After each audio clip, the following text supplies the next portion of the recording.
welcome to my channel. I am Sunil Sahani and all the class 10 students welcome to the revision batch of class 10 SST.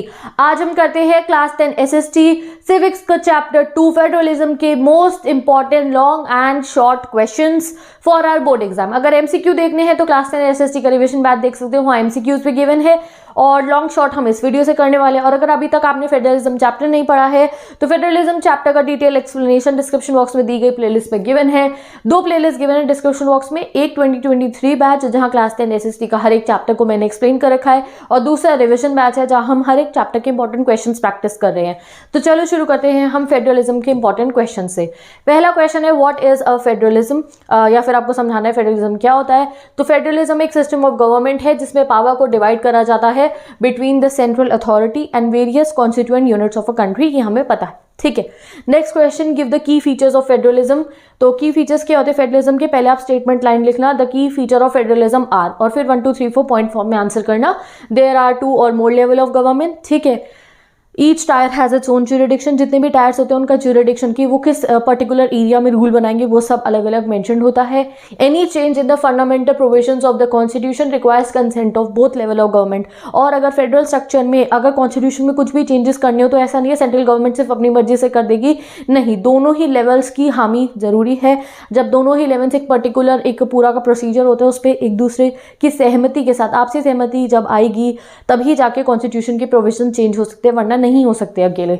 Sources of revenue for each levels are specified, और sources of revenue जो है कि central authority के पास state authority के पास कितना revenue जाएगा वो भी क्लियरली स्पेसिफाइड होते हैं सो दैट कोई कॉन्फ्लिक्ट्स ना हो। This is the key features of federalism.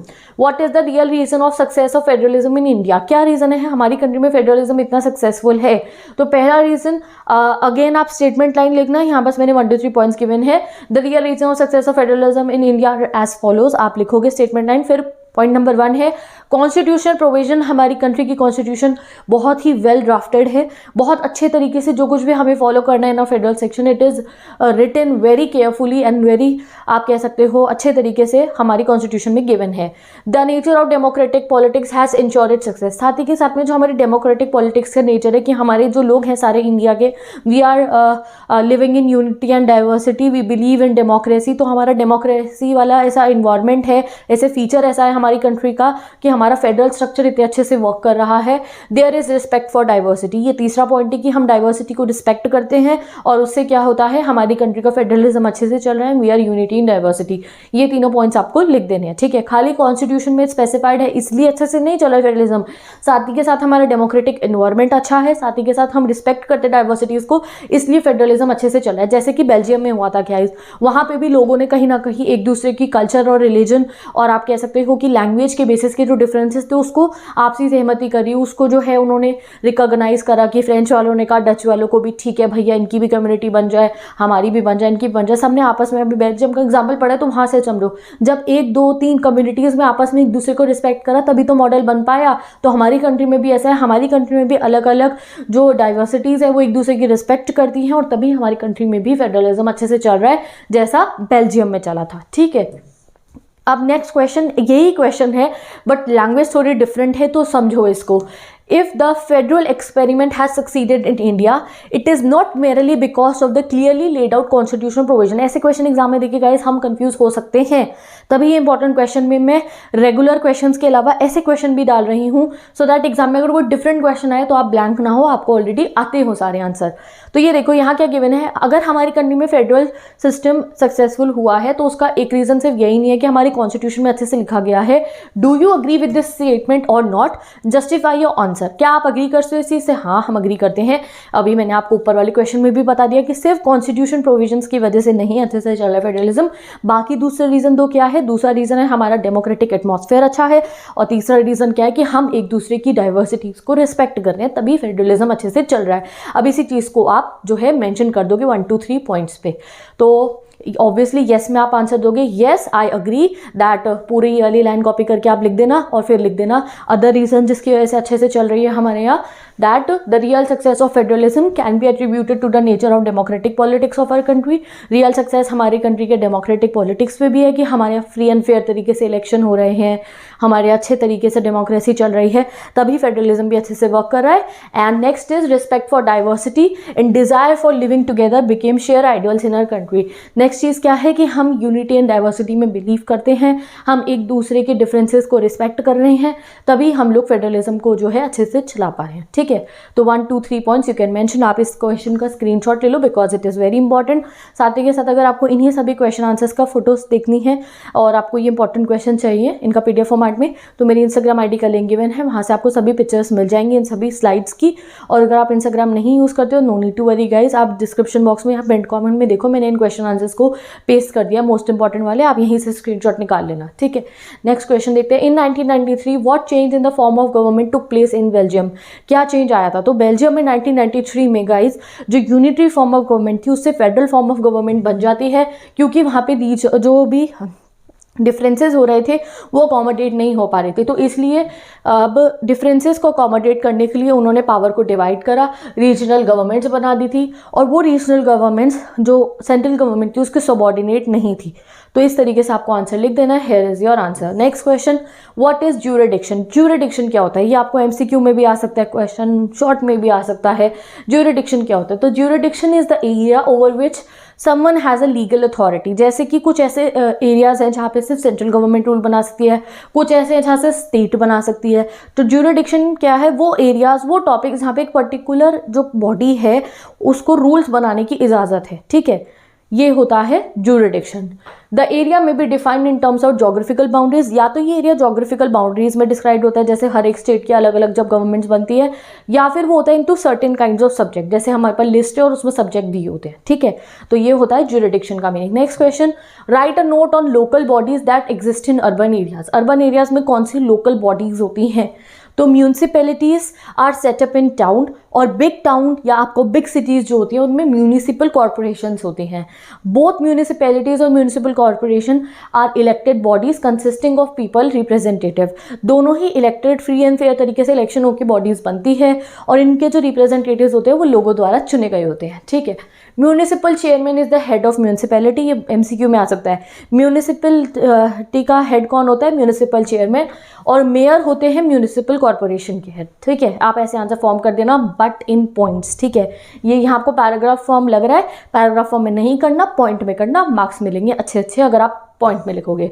What other factor besides politics की फेडरेशन यूनाइटेड। काफ़ी अच्छा क्वेश्चन है ये कि पॉलिटिकल फैक्टर के अलावा कौन सा फैक्टर है जिससे फेडरेशन, हमारी कंट्री में फेडरलिज्म अच्छे से वर्क करता है, या कोई भी कंट्री में वहाँ फेडरेशन जो है अच्छे से वर्क करता है। तो ये आप लिख लो गाइस, इंपॉर्टेंट क्वेश्चन है। म्यूचुअल ट्रस्ट, आपस में एक दूसरे पे ट्रस्ट करना, and agreement to live together, यानी कि सभी कम्युनिटीज़ ने अग्री करा हाँ लड़ाई झगड़ा नहीं करना, हमें साथ में रहना है, are other factors that keep federation country together. जैसे आप बेल्जियम का एग्जांपल है, वहाँ लोगों ने कहा हाँ ठीक है लड़ाई झगड़ा नहीं करना है हमें, हम एक दूसरे के राइट्स देके अकोमोडेशन करके अपना काम चला लेते, ऐसा नहीं हो लड़ाई करे और देश का नुकसान करे। तो जब म्यूचुअल ट्रस्ट होता है, एक दूसरे के साथ अच्छे से रहने के लिए लोग अग्री करते हैं, तभी फेडरलिज्म भी अच्छे से वर्क करता है। तो ये क्वेश्चन नंबर 7 इंपॉर्टेंट है। State any 2 subjects included in the union list. तो ये सिंपल तरीके से ऐसे क्वेश्चन आ सकता है, 2 सब्जेक्ट बता दो, तो 2 सब्जेक्ट बता दिया आपने, defence of the country, foreign affairs. अब ऐसे टाइप के क्वेश्चन भी आपके एग्जाम में आ सकते हैं गाइस कि आपको एक ना सिचुएशन दे दी और उससे पूछे कि ये सिचुएशन में क्या चलेगा। जैसे ये देखो, suppose the government of Maharashtra is forming a special police battalion for rural safety. Government कहा कि महाराष्ट्र ने एक स्पेशल पुलिस बटालियन बनाया है रूरल एरियाज की, गांव की सेफ्टी के लिए। अब यहाँ आगे क्या गिवन है, can the central government orders the state government to withdraw the plan as this involves a lot of money expenditure. इस जब भी ऐसा कोई क्वेश्चन आए अलग से उसे रीड करना अच्छे से। एग्जाम में ऐसा होता है हम रीड नहीं करते, हमें लगता है मैं आज रीड करना देख के उसको। आगे क्या लिखा है, क्या जो हमारी सेंट्रल गवर्नमेंट है वो रोक सकती है स्टेट गवर्नमेंट को ऐसा प्लान बनाने से, क्योंकि इस पर बहुत खर्च हो रहा है। आप बताओ येस और नो। तो इसका आंसर होगा गाइज नो। तो नो के बाद इसे जस्टिफाई भी करना है, क्यों नहीं कर सकती मना सेंट्रल गवर्नमेंट में। नो, सेंट्रल गवर्नमेंट ये पुलिस बटालियन बनाने के लिए स्टेट गवर्नमेंट महाराष्ट्र को मना नहीं कर सकती है, क्योंकि जो पुलिस है गाइस वो सब्जेक्ट किस में आता है, स्टेट लिस्ट में आता है, उस पर सेंट्रल गवर्नमेंट उन्हें कुछ नहीं कह सकती है। तो स्टेट में पुलिस से रिलेटेड जो कुछ भी करना चाहती है स्टेट गवर्नमेंट वो उसको अलाउड है, उसका जुरिडिक्शन है वहाँ पे, और उसमें सेंट्रल गवर्नमेंट कुछ नहीं कह सकती है।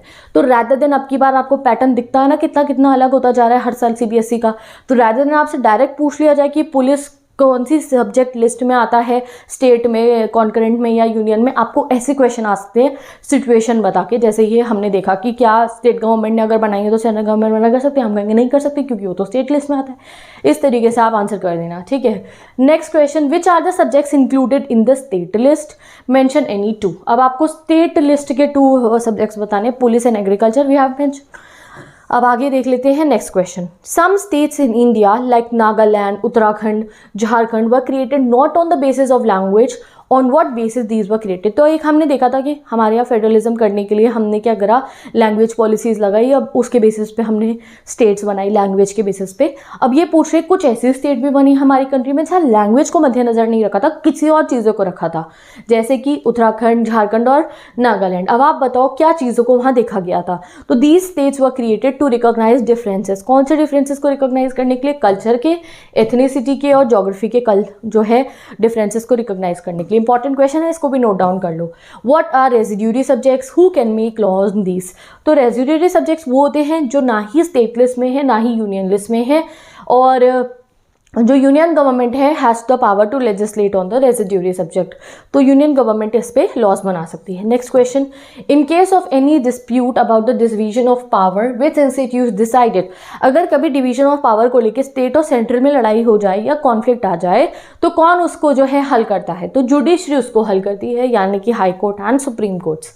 Next question, what is meant by unitary system. Unitary system कौन सा होता है, तो under the unitary system either there is only one level of government और the sub units are subordinate to the central government. या तो unitary system में सिर्फ एक ही गवर्नमेंट का लेवल होगा, या फिर अगर एक के बाद कुछ लेवल्स होते हैं तो वो बाकी के लेवल सबऑर्डिनेट रहते हैं सेंट्रल गवर्नमेंट के। इसमें क्या होता है, the central government can pass order to the provincial और लोकल गवर्नमेंट। स्मॉल कंट्रीज होती हैं जिनमें ज़्यादा डाइवर्सिटी नहीं होती है, वहाँ पे ये सिस्टम चल जाता है कि ज़्यादा डिफरेंसेस नहीं है तो सेंट्रल गवर्नमेंट के ऑर्डर्स भी वहाँ पे जो है अकोमोडेट हो जाते हैं। बट अगर बहुत डिफरेंसेस हो, अलग अलग कम्युनिटीज़ के लोग रह रहे हों, तो फिर ये सिस्टम इतना वर्क नहीं करता है। Why is it not easy to make changes to this power sharing arrangement in India? अब ये कहने हैं हमारा जो ये पावर शेयरिंग अरेंजमेंट है फेडरलिज्म का, state, central government, municipality, municipal corporation, panchayat raj वाला, इसमें कोई भी चेंज अगर हम लाना चाहें तो वो मुश्किल है, बहुत ज़्यादा मुश्किल है। अब क्यों है मुश्किल, आपको ये बताना है। पहला रीज़न, पार्लियामेंट अकेले जो है पावर शेयरिंग अरेंजमेंट चेंज नहीं कर सकती है। दूसरा रीज़न, अगर कोई भी चेंज लाना होगा तो उसको पहले both the houses of parliament जो है उससे 2/3 मेजॉरिटी जीतनी होगी, जो बहुत मुश्किल होता है। Then it has to be ratified by the legislature of at least half of the total seats. तो इसलिए बहुत ही ज़्यादा आप कह सकते हो डिफ़िकल्ट प्रोसेस है, जिसके लिए ये फेडरलिज्म और जो हमारा पावर शेयरिंग का मेथड है उसमें चेंजेस लाना बहुत मुश्किल है, ठीक है, it is not easy. Next question, what is the role of judiciary in a federation. तो जुडिशरी का गाइस बहुत इंपॉर्टेंट रोल होता है। जब भी कोई जो है पहला आप कह सकते हो कि जुडिशरी का पहला काम क्या है कि कॉन्स्टिट्यूशन में जितने भी प्रिंसिपल्स लेड डाउन है, हर एक जो प्रोविजंस है वो अच्छे तरीके से हमारी कंट्री में चल रहे हैं, यानी फेडरल सिस्टम अच्छे से चल रहा है या नहीं, वो सब इंश्योर कराना जुडिशरी का काम है। नेक्स्ट, अगर कोई डिस्प्यूट चलता है डिवीजन ऑफ पावर को लेकर, वो भी सॉल्व जुडिशरी करती है। The judiciary has to be independent. Judiciary को इंडिपेंडेंट रहना होता है और इम्पार्शियल रहना होता है हर एक केस में, ठीक है। तो यहाँ पे आप देख सकते हो इसका आंसर। हम चलते हैं next. Okay, next question, what are the 2 routes through which federations have been formed। तो there are 2 kinds of routes, ये ऐसे स्टेटमेंट लाइन बनानी है। पहला है coming together federation, in which independent states come closely to each other to form a union in which both center and states are powerful, ठीक है। Second होता है होल्डिंग टुगेदर फेडरेशन, जहाँ पे एक large country decided to divide its power between the constituent states and national government, जिसमें holding together में क्या होता है, जब लार्ज कंट्री अपनी पावर को डिवाइड कर देती है between the central and state one, और कमिंग टुगेदर में जब अलग अलग जो आप कह सकते हो इंडिपेंडेंट यूनिट्स इकट्ठे आके अपनी पावर को पूल करती हैं, ठीक है।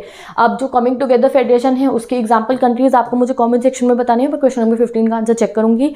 कमिंग टुगेदर फेडरेशन कंट्रीज कौन सी है हमारे वर्ल्ड में और होल्डिंग टुगेदर कौन सी है, ये भी आपको बताना है, ठीक है। नेक्स्ट क्वेश्चन पे चलते, क्वेश्चन नंबर 16, और नेक्स्ट क्वेश्चन है what are the residuary subjects. Constitution has clearly demarcated the powers between different level. Every level is given certain subjects to make laws under its jurisdiction. और हमारा three fold distribution में आता है union list, state list and concurrent list, ठीक है। तो union list is a list of certain subjects only which central government can make laws. State list a list of certain subjects only on which state government can make laws, and concurrent list is a list of subjects which are common interest for both central and the state government, और उस पर दोनों loss बना सकते हैं। अब दोनों के दो दो एग्जाम्पल्स भी आप यहाँ मेंशन कर देना, ठीक है, दो दो एग्जाम्पल। अब रेसिड्यूरी सब्जेक्ट्स की बात करें, these are certain subjects which are not included in any of the three lists and therefore central government can make laws on these subject। दो रेसिड्यूरी सब्जेक्ट्स भी आप मेंशन कर सकते हैं। तो this is the question number 16। अगले question पे चलते हैं, what are the objectives of federal system. Important question है, फेडरलिज्म करने का ऑब्जेक्टिव क्या है। तो पहला आंसर देखते हैं अब हम, federal system has dual objective. दो ऑब्जेक्टिव होते हैं फेडरल सिस्टम के। पहला ऑब्जेक्टिव क्या है, पॉइंट फॉर्म में आंसर करना, हम ऐसा लिख देंगे, first objective is to safeguard and promote unity of the country. आप ऐसे लिख देना, safeguard and promote unity of the country. And दूसरा ऑब्जेक्टिव है हमारा दैट अकोमोडेट रीजनल डाइवर्सिटी, ठीक है, accommodate regional diversity, it is based on mutual trust and agreement to live together. तो दोनों ही पॉइंट्स आपको लिखने हैं। अगर 2 मार्क का क्वेश्चन है तो स्टेटमेंट लाइन 2 पॉइंट्स और आपको फुल मार्क्स मिल जाएंगे, ठीक है। अगर पॉइंट फॉर्म में लिखोगे तो उतना अच्छा होगा आपका आंसर करने के लिए कि एग्जामिनर को चेकिंग करने में भी अच्छा लगे और पॉइंट सामने दिख रहे, 2 पॉइंट 2 नंबर पक्के, ठीक है। What are the main features of federalism. Main features क्या होते हैं गाइस फेडरलिज्म के, हमने ऊपर शॉर्ट में भी देखा था, अब ये थोड़ा आपका आप मान सकते हो कि लॉन्ग फॉर्मेट में आ गया है, तो देख लेते हैं। In federalism there are 2 or more tiers of government, but both of the tiers rule over the same citizens. Power of every level are clearly written in the constitution and no one is authorized to cross its limit. The fundamental provision of the constitution cannot be unilaterally changed. Unilaterally मतलब अकेले change कर सकते हैं कोई भी एक level of government, नहीं कर सकती है। In federalism courts are known as the guardians of constitution. Sources of revenue of each level of government भी क्लियरली स्पेसिफाइड होते हैं। और डुअल ऑब्जेक्टिव फेडरलिज्म क्या होता है, सेफगार्ड प्रमोट करना यूनिटी को और अकोमोडेट करना रीजनल डाइवर्सिटी को। Most important question federalism chapter का। ओके, तो describe the language policy of India. अब इसके ऊपर शॉर्ट क्वेश्चन आ सकता है आपका, लॉन्ग में भी आ सकता है। पूरा पॉइंट फॉर्मेट में आप एक आंसर इसका प्रिपेयर कर लीजिए, मैंने इसको डिस्क्रिप्शन बॉक्स में पेस्ट कर दिया है। नेक्स्ट क्वेश्चन पे चलते हैं गाइज अब हम। ओके, अब नेक्स्ट क्वेश्चन भी बहुत इंपॉर्टेंट है गाइस लॉन्ग आंसर में आने के लिए, शॉर्ट भी इससे बन सकता है। Explain any 5 features of panchayat raj system, differentiate between gram panchayat gram sabha, ऐसे भी आ सकता है। How is local government known in India, what are is different institutions. तो आपको पूरा एक्सप्लेन करना है इसमें, पंचायत भी, ग्राम सभा भी, पंचायत समिति भी और जिला परिषद भी। तो ये प्रॉपर आंसर मैंने डिस्क्रिप्शन बॉक्स में पेस्ट कर दिया, you can go and check it. अब चलते हैं हम नेक्स्ट क्वेश्चन पे, what are the local bodies in urban areas called, what are its composition. तो आपको पता है म्यूनिसिपैलिटीज, म्यूनिसिपल कॉर्पोरेशन, ऊपर भी हमने ऐसा क्वेश्चन करा है, you can read it. Next देखते हैं अब हम, ये इंपॉर्टेंट है क्वेश्चन एग्जाम के लिए, what are the major steps taken in 1992 towards decentralisation. तो डिसेंट्रलाइजेशन के लिए हमने क्या इंपॉर्टेंट स्टेप लिया था। तो now it is constitutionally mandatory to hold regular election to local government bodies, ठीक है, मैंडेटरी है, जो टाइम पीरियड के बाद यहाँ पे इलेक्शन होंगे। States are reserved in the elected bodies and the executive heads of this institution for schedule caste, schedule tribes and other backward classes. Reservation है, 1/3 सीट्स वुमेन के लिए है। Independent institution called state election commission has been created in each state to conduct municipal and panchayat election. State government are required to share some power and revenue with local government bodies. The nature of sharing varies from state to state. तो जो revenue है, power है, उसको share करती है state government panchayat और municipalities के साथ, बट वो हर स्टेट का अलग अलग होता है। तो ये स्टेप्स लिए गए थे 1992 में towards decentralisation. In what way the panchayat raj experiment is significant, explain. तो पंचायती राज का एक्सपेरिमेंट बहुत ज़्यादा सिग्निफिकेंट रहा हमारी कंट्री में। 36 लाख से भी ज़्यादा इलेक्टेड रिप्रेजेंटेटिव है आज के समय में पंचायत में और म्यूनिसिपैलिटीज़ में। रिजर्वेशन है वुमेन के लिए, एससी के लिए और एसटी के लिए। The number is bigger than population of many countries in the world. Constitutional status for local government has help to deepen the democracy, इसने हमारी डेमोक्रेसी को बहुत बढ़ावा दिया है. It has also increase women representation and voice in our democracy. ठीक है, तो ये कुछ क्वेश्चंस गाइस हमने कंप्लीट करे हैं अपने चैप्टर के हर एक टॉपिक से, लॉन्ग एंड शॉर्ट. और with this we have completed all the questions today. और अब हम मिलेंगे नेक्स्ट वीडियो में जहां हम बाकी क्वेश्चंस कवर कर रहे होंगे नेक्स्ट चैप्टर्स के. तो with this bye bye, take care, best of luck. मैं मिलती हूँ आपसे नेक्स्ट वीडियो.